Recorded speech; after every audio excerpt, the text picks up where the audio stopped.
Episode की शुरुआत में जियान और हान दोनों यह जानकर शॉक थे कि हान ने तो प्रेजेंटेशन गलत होने के बारे में जियान को मैसेज कर दिया था, लेकिन मैसेज जियान तक पहुंचा ही नहीं। फिर भी जियान इस बात को इग्नोर कर देती है क्योंकि अब उसे फुल स्कॉलरशिप के लिए अपने मैथ थीसिस पर काम करना है, जिसमें हान उसकी पूरी हेल्प करने वाला था। तो वहीं टोंग जब पियानो प्रैक्टिस कर रही थी, सी उसके पास जाता है और बातों ही बातों में उसे बता देता है कि हान जियान की मैथ्स थीसिस में हेल्प करने वाला है। यह बात से टैंग जरा भी खुश नहीं थी, पर फिर भी वो शी के सामने नॉर्मल रहने का नाटक करती है। इधर जियान और हान शी के कैफे में मैथ्स के थीसिस लिख रहे थे।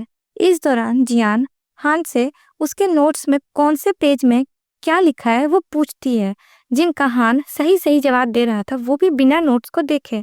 तब जियान को यकीन हो जाता है कि मैथ्स थीसिस में हान की हेल्प लेना उसके लिए सही डिसीजन है, जिसके बाद हान उसे 1 घंटे तक थीसिस के लिए ट्यूशन देकर चला जाता है। दूसरी तरफ फेन एक रेस्टोरेंट में लंच करने गई थी और कॉस्प्ले शो में खींची गई प्रिंस लुओ यानी लिंग की फोटोज देख रही थी। उनमें से उसे सबसे बेस्ट फोटो चूज करना था और कॉलेज मैगजीन के लिए देना था। उसी टाइम वहाँ लिंग आता है, जो फेन को उसकी फोटो इतने प्यार से देखते हुए देख लेता है और पकड़े जाने पर फेन बहुत एम्बैरेस फील करती है। इतनी एम्बैरेसमेंट काफ़ी नहीं थी कि फेन का ऑर्डर किया गया बहुत सारा खाना वेटर उसके सामने लाकर रखती है। लिंग उसे फूडी ना समझे, इसीलिए फेन उसे समझा रही थी कि उसे इतना खाना खाने की आदत नहीं है, सिर्फ आज ही वो इतना सारा खाना खा रही है कि तभी वेटर और खाना उसके सामने लाकर रख देती है। तब फेन लिंग के सामने बहाना बनाती है कि यह खाना तो वो जियान के लिए लेकर जा रही थी, वो इतनी फूडी नहीं है। तब फेन को कंफर्टेबल फील कराने के लिए लिंग ने भी सेम वही खाना ऑर्डर कर दिया और फेन के साथ ही बैठकर खाने लगता है। पर अपने आइडल प्रिंस लुओ के सामने इतना खाना खाकर फेन बहुत एम्बैरेस फील कर रही थी, इसीलिए वो जल्दी जल्दी खाना खत्म करके वहां से चली जाती है। पर बाद में जाकर उसे याद आता है कि उसने तो बिल पे ही नहीं किया है। वो बिल पे करने के लिए वापस जाने वाली थी कि तभी लिंग फिर से उसके सामने आता है, जिसने फेन को बोला कि उसने उसका बिल पे कर दिया है और अब लिंग उसे पैसे वापस मांगने के बहाने फेन का नंबर ले लेता है। रियलिटी में पैसे मांगना तो सिर्फ एक बहाना था, असल में तो उसे फेन का नंबर चाहिए था। तो वहीं जियान फुल स्कॉलरशिप पाने के लिए अपने थीसिस पर पूरी मेहनत कर रही थी। हॉस्टल के सभी स्टूडेंट सो जाते थे, फिर भी वो देर रात तक पढ़ाई करती रहती, इसीलिए उसे दिन में नींद आती रहती। आज भी जब वो हान से थीसिस के लिए ट्यूशन लेने सी के कैफे में आई थी, वहां भी उसे पढ़ते पढ़ते नींद आ गई। हान जब वहां आकर उसे सोते हुए देखता है, एक पल के लिए तो वो जियान की खूबसूरती में खोकर उसके फेस पर गिरे हुए बालों को हटाने लगता है, लेकिन अगले ही पल वो खुद को संभाल कर जियान के सर पर मारकर उसे जगाता है। तब जियान उसे अपनी थीसिस दिखाती है जो उसने कंप्लीट कर ली थी, लेकिन उसमें अब भी कुछ गलतियां थी जो हान सुधारने लगती है, जिसके बाद जियान अपने थीसिस सबमिट कर देती है। इसी दौरान जब हान बाथरूम जाता है, जियान अपना फोन साफ कर रही थी, तब वो नोटिस करती है कि हान ने जो उसे फोन दिया है वो बिल्कुल न्यू है, सिर्फ उस पे पुराना कवर और टेम्पर ग्लास लगाया है ताकि वो पुराना दिखे। ऊपर से शी से पता चलता है कि वो फोन बहुत कॉस्टली है, यह फोन लिमिटेड एडिशन का है जो हर किसी को नहीं मिलता। अब जाकर जियान को समझ आता है कि उसका फोन गलती से तोड़ने के बाद हान ने उसे न्यू फोन ही दिया था, पर इतना कॉस्टली फोन देखकर उसे गरीब फील ना हो, इसीलिए न्यू फोन में पुराना कवर और टेम्पर ग्लास लगा दिया। हान का इतना एफर्ट्स देखकर जियान को बहुत अच्छा फील होता है। उसी टाइम वहाँ हान आता है, जिसे समझ आ गया था कि जियान को फोन की सच्चाई पता चल चुकी है। अब इतना कॉस्टली फोन पाकर जियान को ऐसा ना लगे कि वो उसकी गरीबी का मजाक बना रहा है, इसीलिए हान जियान को इस फोन के पैसे बाद में उसे पे करने को कहता है, भले उसे पैसों की जरूरत ना हो, जिसके लिए जियान मान जाती है। धीरे धीरे दोनों की दोस्ती गहरी होती जा रही थी, साथ ही साथ दोनों एक दूसरे को उस मैथ्स बुक के जरिए क्वेश्चन आंसर्स के बहाने बातें करते जा रहे थे। भले ही दोनों अब तक इस बात से अनजान थे कि सामने वाला पर्सन कौन है। हान के लिए वो पर्सन यानी जियान मैथ गॉडेस थी और जियान के लिए वो पर्सन यानी हान मैथ फ्रेंड था। एक दिन जियान एक पेपर में 2012 edition publish by post and telecom press book ढूंढने की बात लिख देती है और उस पेपर को उसी बुक के अंदर रख देती है। कुछ देर बाद हान को उस बुक के अंदर वो पेपर मिल जाता है, जिसके बाद वो कोशिश तो पूरी करता है कि उस बुक को ढूंढे ताकि जियान खुश हो जाए, लेकिन वो book 2002 edition published by post and telecom press book उसे लाइब्रेरी या किसी शॉप में नहीं मिलती, क्योंकि वो बुक अब प्रिंट ही नहीं की जाती। इधर फैन लिंक से मिलती है। कल सुबह 10 बजे कॉस्प्ले कंपटीशन था और अब तक उसे लेकर लिंग ने सोशल मीडिया में कुछ अपडेट क्यों नहीं दिया। पर लिंग तो यहाँ कंपटीशन में पार्ट लेने की उम्मीद छोड़ ही चुका है, क्योंकि उसका कॉस्ट्यूम ड्राई क्लीन वालों ने गलती से खराब कर दिया। कॉस्ट्यूम पूरी तरह फट चुका है। ऐसे कॉस्ट्यूम सिर्फ स्पेशल टेलर ही बना सकते हैं और वो टेलर 1 वीक बाद ही मिलेगा। अभी वो आउट ऑफ टाउन है, तो इस हिसाब से वो कैसे कल कंपटीशन में पार्ट लेगा। तो फैन कॉस्ट्यूम बनाने की जिम्मेदारी ले लेती है। उसे यह काम आता है। अपने कॉस्प्ले कॉस्ट्यूम्स और स्कूल के कॉस्प्ले ग्रुप के कॉस्ट्यूम्स वही बनाती थी। जिसके बाद फैन अपने आइडियल प्रिंस लुओ यानी लिंग के लिए कॉस्प्ले कॉस्ट्यूम्स बनाने लग जाती है। पहले तो वो अपने पैसों से फैब्रिक खरीदती है और पूरी रात मेहनत करके अगली सुबह तक पूरा कॉस्ट्यूम रेडी करके लिंग को दे देती है। जिसके बाद लिंग वो कॉस्ट्यूम पहनकर प्रिंस लुओ बनकर कंपटीशन में पार्ट लेता है और उसका एक फोटोशूट भी होता है। पब्लिक वोट के बाद लिंग ये कॉस्प्ले कंपटीशन जीत जाता है और अब तक लिंग 4 साल लगातार ये कंपटीशन जीत चुका था, जो देखकर फैन बहुत खुश थी। लेकिन फैन की हेल्प के बिना तो लिंग इस साल कंपटीशन में पार्ट भी नहीं ले पाता। इसीलिए इस हेल्प के बदले लिंग फैन की कोई विश पूरी करना चाहता था। तो फैन सोच में पड़ जाती है कि आखिर वो अपनी कौन सी विश लिंग से पूरी करवाए। तो वहीं अगले दिन हान एक पेपर में लिखकर उसे मैथ्स गॉडेस यानी जियान को बुक लेकर उसे आज 7 बजे लाइब्रेरी में मिलने बुलाता है और फिर वो पेपर उसी बुक के अंदर रख देता है। कुछ देर बाद जियान लाइब्रेरी आती है। उसे बुक के अंदर हान का मैसेज मिलता है, जो देखकर जियान बहुत खुश थी। उसे भी तो अपने मैथ्स फ्रेंड से मिलना था। आखिर कब तक दोनों इसी बुक के जरिए बातें करेंगे। इसीलिए जियान 7 बजे से पहले 2002 एडिशन वाली बुक लेकर लाइब्रेरी की तरफ जाने लगती है। रास्ते में उसे फैन मिलती है, जो टाओ नाम के किसी पर्सन से मिलकर अपने कॉस्प्ले डॉल्स सेल करने वाली थी। उस पर्सन को फैन ने देखा तो नहीं था, लेकिन उसे इस टाइम पैसों की जरूरत थी और टाओ उन डॉल्स के उसे अच्छे पैसे ऑफर कर रहा था। वैसे भी वो तो टाओ से एक रेस्टोरेंट में मिलने वाली है, किसी अनजान प्लेस में नहीं। फिर भी जियान फैन को अपना फोन दे देती है, क्योंकि फैन के फोन की बैटरी खत्म हो गई थी और जियान ने अपने फोन में कोई लॉक नहीं लगाया, तो फोन यूज करने में फैन को कोई प्रॉब्लम भी नहीं होगी। इधर हान अपने दोस्तों के साथ शी के कैफे में बैठा था और वो अपनी मैथ गॉडेस से मिलने के लिए जाने वाला था। उसके दोस्त उसे मैथ गॉडेस के नाम पर चिढ़ा रहे थे। यह पूरा मामला क्या है और यह मैथ गॉडेस कौन है, इस बारे में टोंग को तो बिल्कुल भी आइडिया नहीं था। तब युवान, लिंग और शी टोंग को इस बारे में पूरी बात बताते हैं। अब तक हान को उस मैथ गॉडेस के बारे में कुछ नहीं पता था और ना ही उसे कभी देखा था।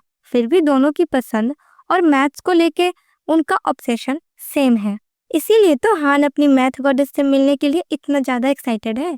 यह चीज टॉम को जरा भी अच्छी नहीं लगती। किसी तरह वो जियान को हान से दूर रख रही थी और अब तो ये मैथ गॉडेस भी आ गई। लेकिन उसे क्या ही पता जियान ही वो मैथ गॉडेस है। यही थोड़ी बहुत बातें करके हान और लियांग अपने अपने काम के लिए वहां से निकल जाते हैं। तब रास्ते में लिंग को फैन मिलती है और उसे जब फैन से पता चलता है कि फैन किसी टाओ नाम के लड़के से मिलने जा रही है, तो उसे बहुत ही ज्यादा जेलसी फील होती है, क्योंकि वो फैन को लाइक जो करने लगा था। इसीलिए लिंग बहाना बनाकर फैन के साथ टाओ से मिलने चला जाता है। फिर रेस्टोरेंट पहुंचने के बाद वहां मौजूद हर एक लड़के पर लिंग की नजर थी। वो जानना चाहता था आखिर फैन किस लड़के से मिलने आई है। कुछ ही देर में वहां टाओ आता है, जिसे फैन अपने कॉस्प्ले डॉल्स दिखाती है। लिंग को लगा था फैन टाओ के साथ डेट पर आई है, लेकिन वो तो टाओ को अपने डॉल्स बेचने आई थी। लिंग को फाइनली रिलीफ मिलता है, मतलब फैन अभी भी उसके लिए सिंगल थी। पर इस दौरान जब फैन लिंग के साथ वहां से चली जाती है, फैन गलती से जियांग का फोन वहीं छोड़ देती है। तो वहीं टोंग को सी और युवान से पता चल चुका था कि हान उस मैथ गॉडेस से किस बुक के जरिए मिला है। यह सब सुनकर टोंग तुरंत लाइब्रेरी की तरफ जाने लगती है, जहाँ पहले से जियान अपने मैथ फ्रेंड से और हान अपनी मैथ गॉडेस से मिलने के लिए पहुंच चुके थे। लेकिन दोनों की मुलाकात नहीं हो पाती क्योंकि हान को ताओ का कॉल आते ही जो उसे जियान का फोन लेने के लिए रेस्टोरेंट में बुलाता है, जो फेन गलती से वहां छोड़कर चली गई थी। इसीलिए हान जियान का फोन लेने के लिए चला जाता है। उसके जाते ही वहां टोंग आती है, जो लाइब्रेरी में वही बुक को गायब करने आई थी ताकि हान उस मैथ गॉडेस से कभी ना मिल सके। पर जब वो उस बुक को जियान के हाथ में देखती है, उसे समझ आ जाता है कि जियान ही हान की वो मैथ गॉडेस है। लेकिन अभी हान और जियान दोनों को यह बात पता नहीं होती। तभी टोंग थोड़ी बहुत बातें जियान से करने के बाद साइड में चली जाती है। फिर जब जियान 1 घंटे से ज्यादा वहाँ अपने मैथ फ्रेंड का वेट करके थक जाती है, वो उस बुक के अंदर अपना नंबर लिख के चली जाती है। फिर जियान के जाने के बाद टोंग उस बुक से जियान का नंबर लिखा हुआ पेपर अपने पास रख लेती है और वो बुक किसी और लड़के को देकर चली जाती है। इसी तरह टोंग ने जियान और हान की मुलाकात से जुड़ी एक अहम कड़ी, उस बुक को उनसे दूर कर दिया था, क्योंकि उसे पता था कि अगर हान को पता चला कि उसकी मैथ गॉडेस जियान ही है तो वो उससे प्यार करने लगेगा। वैसे ही हान उस मैथ गॉडेस से इतना ऑब्सेस्ड है। तो वहीं हान जियान का फोन लेने के लिए टाओ से मिलने जाता है। टाओ तो वो फोन फैन और लिंग का उसका बॉयफ्रेंड समझ रहा था, इसीलिए टाओ हान से कहता है कि यह फोन उस लड़की का बॉयफ्रेंड लेने क्यों नहीं आया।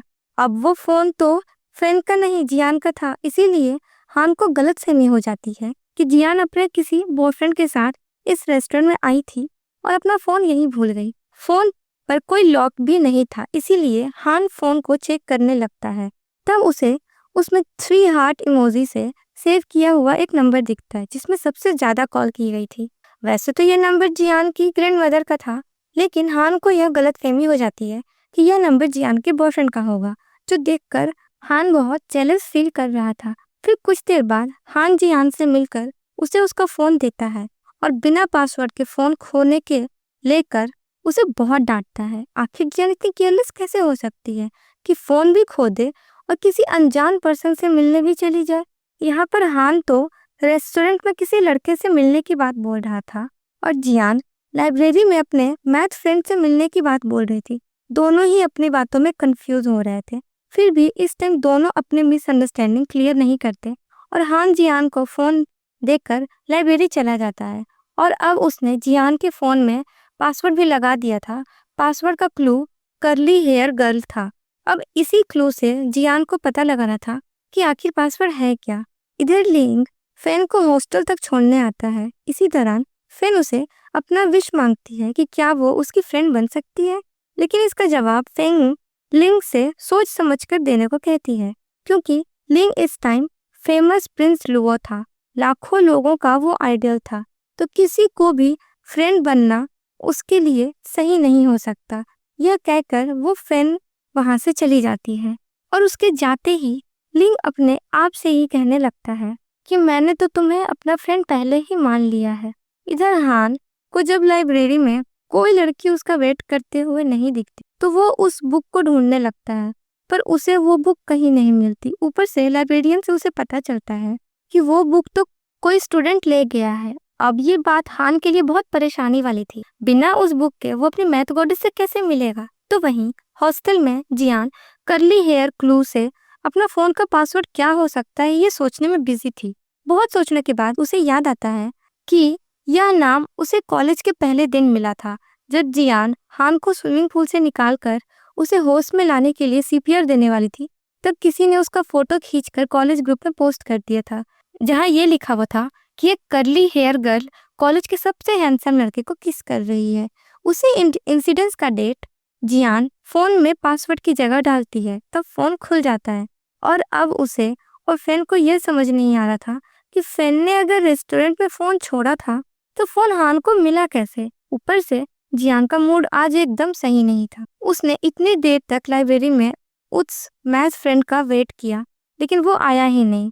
तब जी उसे चिढ़ाने के लिए कहती है कि क्या पता वो पर्सन आया हो, लेकिन जियान का भयानक शक्ल देखकर भाग गया। जियान और फेन को जी की इस बात पर गुस्सा तो बहुत आता है, लेकिन दोनों उसे इग्नोर कर देते हैं। दूसरी तरफ हान भी अपनी मैथ गॉडेस से नाम मिल पाने को लेकर बहुत परेशान था।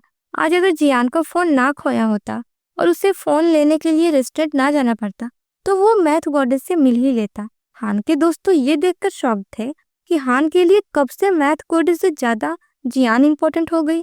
मतलब जियान के लिए उसने मैथ गॉडेस से मुलाकात भी पोस्टपोन कर दी। ऊपर से अब जियान का बॉयफ्रेंड है कि नहीं यह भी हान को जानना था। अब उन सबको जितना पता है उस हिसाब से तो जियान सिंगल है, बाकी वो भी खूबसूरत हो गई है अब। तो हो सकता है रिसेंटली उसका बॉयफ्रेंड बन गया हो। अपने दोस्तों की यह बात सुनकर हान को तो और गुस्सा आता है और उसका मूड ऑफ हो जाता है। पर जियान सच में सिंगल है कि नहीं यह पता लगाने के लिए युवान के पास एक आइडिया था। अगले दिन वो अपने दोस्तों के साथ इंक्लूडिंग जियान और फैन के साथ भी सिंगल लोगों का एक गेम खेलता है जिसमें वो लोग अपनी एक विश लिखकर बॉक्स में डालेंगे। फिर हर पर्सन बॉक्स से एक विश निकालेगा। विश निकालने वाले जिस पर्सन को पेपर पर लिखा हुआ जिस पर्सन का विश मिलेगा उन्हें वो एक साथ पूरा करना होगा। अब जियान तो इस गेम में पार्ट ले लेती है तो युवान समझ जाता है कि जियान अभी तो सिंगल है। सभी को यह गेम बहुत पसंद आता है, इसीलिए सभी अपनी अपनी विश लिखकर बॉक्स में डाल देते हैं। तो वहीं दोनों बेस्ट फ्रेंड जियान और फैन एक दूसरे के लिए विश लिखकर बॉक्स में डाल देती हैं ताकि इसी बहाने दोनों अपनी दोस्ती को टेस्ट कर सकें कि उन्हें एक दूसरे के दिल की बात कितनी पता है। फिर जब जियान बॉक्स से एक पेपर निकालती है उसे युवान की विश मिलती है जिसमें लिखा था कि उसे soul of the time movie के हीरो की आउटफिट चाहिए जो कि बहुत कॉस्टली है। जियान अगर चाहे तो वो ये विश किसी और के साथ बदल सकती है, लेकिन कोई भी युवान की विश पूरी करने के लिए रेडी नहीं था। उसके बाद शी को फैन की विश मिलती है जो जियान ने उसके लिए लिखी थी कि प्रिंस लुओ के साथ एक फोटोशूट। और लिंग को टॉम की विश मिली थी कि कैट्स को खाना खिलाना है। अब शी टॉम के साथ टाइम स्पेंड करना चाहता था और लिंग को फैन के साथ, इसीलिए लिंग और शी एक दूसरे को मिले विश बदल लेते हैं ताकि अपने अपने क्रश के साथ टाइम स्पेंड कर सकें। अब सिर्फ हान बाकी रह गया था। युवान हान के पास जा रहा था, उसे यह गुड न्यूज देता है कि जियान सिंगल है, लेकिन यह खबर अब भी हान को झूठी लग रही थी। जिसके बाद युवान जब हान को अपनी विश लिखने के लिए कहता है तो हान एक मैथ्स प्रॉब्लम सॉल्व करने की विश लिखकर चिट में डाल देता है। और युवान ने अब तक बॉक्स से विश नहीं निकाली थी, पर जब वो बॉक्स से विशेष निकालती है उसे हान वाला विश पेपर मिल जाता है, लेकिन उसे तो मैथ कुछ भी नहीं आता था, तो वो ये मैथ क्वेश्चन कैसे सॉल्व करेगा। तब युवान टॉम के पास जाकर उसे हान की विश पूरी करने को कहता है। इस बात से टॉम पहले तो बहुत खुश होती है कि इसी बहाने हान के करीब आने का मौका मिलेगा, पर जब उसे हान का लिखा हुआ क्वेश्चन दिखता है वो वहां से भाग जाती है। वो हान से प्यार जरूर करती है, लेकिन उसका मैथ ऑब्सेशन झेलना उसके बस की बात नहीं है। तब युवान जियान के पास जाकर बहुत रिक्वेस्ट करके उसे हान का विश पेपर दे देता है। और बात रही उसकी विश की तो वो खुद उस मूवी के हीरो की आउटफिट खरीदकर अपनी विश खुद ही पूरी कर लेगा। दूसरी तरफ हान ने भी तो एक विश पेपर उस बॉक्स से निकाली थी और उसे जियान की विश मिल जाती है जिसमें लिखा था कि उसे अपने मैथ फ्रेंड से मिलना है, और यह विश फैन ने जियान की तरफ से लिखी थी। यह विश देखकर हान को थोड़ा शक होता है कि कहीं उसकी मैथ गॉडेस जियान ही तो नहीं। इधर जियान और फैन की क्लास खत्म होने के बाद लिंग वहां आता है। तब जियान फैन को लिंग के साथ जाने को कहती है क्योंकि फैन की तरफ से जियान ने जो उसके लिए विश लिखी थी वो पूरी करने के लिए लिंग वहां आया था। जिसके बाद लिंग फैन को अपने साथ लेकर चला जाता है, पर अब तक फैन को कोई आइडिया नहीं है कि आखिर जियान ने उसके लिए क्या विश लिखी थी। फिर हम देखते हैं कि हान जियान के पास गया था वो उसकी मैथ गॉडेस है कि नहीं यह पता लगाने के लिए। उसी टाइम पर जियान उसकी मैथ क्वेश्चन जो उसने अपने विश पेपर पर लिखा था उसे सॉल्व करते हुए देख लेता है। जिसके बाद जियान पानी लेने चली जाती है। उसी दौरान जियान के पास वही 2002 वाली बुक को देख लेता है और उसकी हैंडराइटिंग भी देखता है। जिसके बाद हान को पूरा यकीन हो जाता है कि जियान ही उसकी मैथ गॉडेस है जिससे वो इतने मन से बुक के जरिए बात कर रहा था, क्योंकि यह वाली 2002 की जो बुक है उसने मैथ गॉडेस को लाने के लिए कहा था जो उसे कहीं भी नहीं मिल रहा था। अब जियान की ये बात जानकर कि वही मैथ गॉडेस है, उसे बहुत ज़्यादा खुशी मिलती है। उसी टाइम जियान के फ़ोन में उसकी ग्रैंडमदर का कॉल आता है और हान उस कॉल को जियान का बॉयफ्रेंड का कॉल समझकर पिक नहीं कर रहा था। पर जब कॉल बार-बार आ रहा था तो हान कॉल पिक कर लेता है और अब जब वो जियान की ग्रैंडमदर से बात करता है, तब जाकर जियान के बॉयफ्रेंड को लेकर उसका टेंशन दूर होता है, क्योंकि यह नंबर तो अब तक वो जियान के बॉयफ्रेंड का समझ रहा था। उसी टाइम वहाँ जियान आती है और उसे फ़ोन लेकर अपनी ग्रैंडमदर से थोड़ी बात करती है। तो वहीं अब तक जियान को कोई आइडिया नहीं था कि उसका मैथ फ्रेंड हान ही है। हान इस टाइम पर जियान को यह बात नहीं बताता है और बातों ही बातों में उससे मैथ फ्रेंड के बारे में पूछने लगता है, जहाँ जियान अपने मैथ फ्रेंड्स की तारीफ पे तारीफ किए जा रही थी। पर उसे क्या पता वो इनडायरेक्टली हान की ही तारीफ कर रही है, जो तारीफ सुनकर हान को बहुत अच्छा लगता है। दूसरी तरफ लिंग फैन को लेकर अपने फोटो स्टूडियो आता है, उसके साथ चाइनीज किंग और क्वीन का फोटोशूट कराने, क्योंकि यह विश तो जियान ने फैन की तरफ से लिखा था ना। और अब जाकर फैन को अपने विश के बारे में पता चलता है, जिससे वो बहुत खुश होती है। उसने नहीं सोचा था कि उसकी बेस्ट फ्रेंड जियान उसके दिल की विश को भी समझ पाएगी। जिसके बाद लिंग खुद फैन को रेडी करता है और उन दोनों का एक रोमांटिक फोटोशूट होता है, जो फैन के लिए किसी सपने से कम नहीं था। इधर टोंग को लगा कि उसका विश पेपर हान को मिला होगा, इसीलिए वो कैट्स को खाना खिलाने के लिए हान का ही वेट कर रही थी। लेकिन उसका विश मिला शी को, जो वहां उसकी विश पूरी करने आ गया था। इस चीज से टोंग थोड़ी डिसअपॉइंट हुई थी, पर शी था तो उसका चाइल्डहुड फ्रेंड ही, इसीलिए टोंग शी के साथ कैट्स को खाना खिलाने का अपना विश पूरा करती है। तो वहीं फैन हॉस्टल जाकर अपनी विश पूरी होने के बारे में जियान को बताती है, पर उसने भी तो जियान की तरफ से उसके मैथ फ्रेंड से मिलने की विश लिखी थी, तो क्या वो पूरी हुई? टेक्निकली देखा जाए तो जियान की ये विश पूरी तो हो चुकी है, उसका मैथ फ्रेंड हान ही है जिससे वो आज मिली, पर यह बात जियान को अब तक पता नहीं है। फिर अगले दिन जियान को एक गुड न्यूज़ मिलती है प्रोफेसर वैंग से। उसकी थीसिस को सबसे ज़्यादा मार्क्स मिले हैं और अब उसकी थीसिस बुक में भी पब्लिश की जाएगी।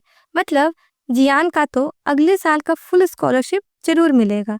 इस बात से जियान के साथ साथ हान भी उसके लिए बहुत खुश था, लेकिन यह सब हान की हेल्प के बिना पॉसिबल नहीं था। इसीलिए उसकी हेल्प के बदले जियान हान को डिनर पर ले जाने का प्रॉमिस करती है, क्योंकि जियान ने एक ऑनलाइन कूपन कंपटीशन में 2 फ्री मील टिकट का कूपन जीता था, जो बात जियान हान को नहीं बोलती और अगले दिन 6 PM को डिनर पर चलने के लिए रेडी रहने को कहती है। तो वहीं अगले दिन लिंग भी फैन से मिलने वाला था, इसीलिए फैन सुबह से मेकअप करने में बिजी हो जाती है। जियान भी हान के साथ डिनर पर जाने के लिए रेडी हो रही थी, पर उसे आज भी टॉम बॉय की तरह ड्रेस करता देख फैन उसे अपनी एक क्यूट ड्रेस पहना देती है। फैन नहीं चाहती थी कि उसकी बेस्ट फ्रेंड किसी लड़के के साथ टॉम बॉय बनकर डेट पर जाए। तब तक लिंग हॉस्टल के बाहर फैन का वेट कर रहा था, इसीलिए फैन उसे मिलने चली जाती है। लेकिन उसी टाइम हान को वहां आता देख लिंग फैन से मिलने की बात हान को नहीं बताता और दूसरी तरफ चला जाता है, जो चीज फैन को बहुत बुरी लगती है। उसे लगा कि लिंग अपने दोस्तों के सामने उसे नहीं मिलना चाहता, लेकिन कुछ देर बाद लिंग को उसे मैसेज आता है जो उसे गेट तक बुलाता है। लिंग का मैसेज देख फैन सब कुछ भूलकर फिर से उससे मिलने चली जाती है। दूसरी तरफ जियान जॉब जब पहली बार लड़कियों के कपड़े पहनकर हान के सामने आती है, वो उसे देखता ही रह जाता है, क्योंकि आज तक जियान सिर्फ टॉम्बॉय बनकर रहती थी। उसके बाद जियान रेस्टोरेंट तक जाने के लिए पब्लिक बाइक लेने वाली थी, पर जियान ने आज ड्रेस पहनी थी तो हान उसे बाइक लेने से मना करता है। तब जियान दोनों के लिए टैक्सी बुक करती है, लेकिन कुछ देर बाद जाकर हान को पता चलता है कि जियान ने पैसे बचाने के लिए शेयर टैक्सी बुक की थी और अब तो 2 मोटे मोटे पर्सन उनके साथ कार में बैठ गए थे, जिनसे हान को बहुत अनकंफर्टेबल हो रहा था। लकीली नेक्स्ट स्टॉप पर दोनों फैट पर्सन उतर जाते हैं। तब जाकर हान को सांस आती है और इस बात के लिए वो जियान को थोड़ा डांटता भी है। तो वहीं लिंग फैन को एक रेस्टोरेंट में लेकर गया था, जहां वो उसकी पसंद का बहुत सारा खाना ऑर्डर करता है, क्योंकि फैन को ज़्यादा खाना खाना पसंद है। साथ न्यू लॉन्च मर्चेंडाइज भी फैन को गिफ्ट करता है, जो पाकर फैन बहुत खुश थी। फैन के लिए इतनी खुशी काफी नहीं थी कि घर जाते टाइम लिंग उसे कहता है कि वो उसका फ्रेंड बनना चाहता है। अपने आइडियल का फ्रेंड बनना, यह तो फैन के लिए सबसे बड़ा गिफ्ट था, जो सुनकर वो रास्ते में ही डांस करने लगती है। इधर जियान हान को लेकर रेस्टोरेंट आ गई थी। वो एक 5 स्टार रेस्टोरेंट था। आखिर उसका बिल जियान कैसे पे करेगी, यह सोचकर हान परेशान था। ऊपर से जियान सिर्फ अपने अकेले के लिए 2-3 प्लेट खाना ऑर्डर कर रही थी। जियान इतना बिल पे नहीं कर पाएगी, यह सोचकर हान खुद बिल पे करने जाता है। तब जाकर उसे पता चलता है कि जियान और उसका खाना फ्री है। जियान ने फ्री मील का टिकट जीता है। अब जियान उसे बिना बताए फ्री मील खिलाने लाई, यह जानकर हान को थोड़ा गुस्सा आता है। इसीलिए वो जियान को परेशान करने के लिए एक्सपेंसिव वाइन ऑर्डर करता है, जो उस फ्री मील में इंक्लूड नहीं थी। यह बात जियान को भी पता थी, इसीलिए वो हान को वाइन पीने से रोक रही थी, पर हान उस कॉस्टली वाइन को ओपन कर ही लेता है। अब जियान को लगा फ्री मील तो वेस्ट हो गया, मील से ज्यादा तो अब इस वाइन का बिल बनेगा। पर बिल पे करने जाते टाइम उसे पता चलता है कि हान ने पहले ही वाइन का बिल पे कर दिया था, और अब जाकर उसे समझ आया कि हान को उसका फ्री मील की बात पता चल चुकी थी और उसने उसे परेशान करने के लिए यह वाइन वाला इंसिडेंस किया था। इस बारे में जियान को कहना था कि फ्री मील पाने के लिए भी मेहनत की है उसने। ऐसे ही किसी को 5 स्टार होटल का फ्री मील नहीं मिल जाता है। लेकिन हान को अब भी उसके एक्सप्लेनेशन से सेटिस्फाई नहीं था। इसीलिए वो जियान को नेक्स्ट वीक कॉलेज में होने वाले स्टूडेंट्स पेरेंट्स इवेंट ऑर्गेनाइजिंग में उसकी हेल्प करने को बोलता है, जिसके लिए जियान मान जाती है। इस दौरान जब दोनों बात कर रहे थे, जियान की नज़र एक शूज शॉप में मौजूद एक शूज पर जाती है, जो उसे बहुत पसंद आती है। लेकिन वो शूज डिस्काउंट के साथ भी बहुत कॉस्टली था, इसीलिए जियान वो शूज खरीद नहीं पाती। लेकिन यह चीज हान देख लेता है, जो सोचता है वो ये शूज जियान के लिए खरीद ले। अब यह तो हमें आगे ही पता चलेगा। और इसी के साथ हमारा ये पार्ट यहीं पर खत्म होता है। मिलते हैं नेक्स्ट पार्ट में। और अगर आपको हमारी वीडियो अच्छी लगे तो चैनल को सब्सक्राइब करें, वीडियो को लाइक करें और शेयर तो जरूर करें। Thanks for watching.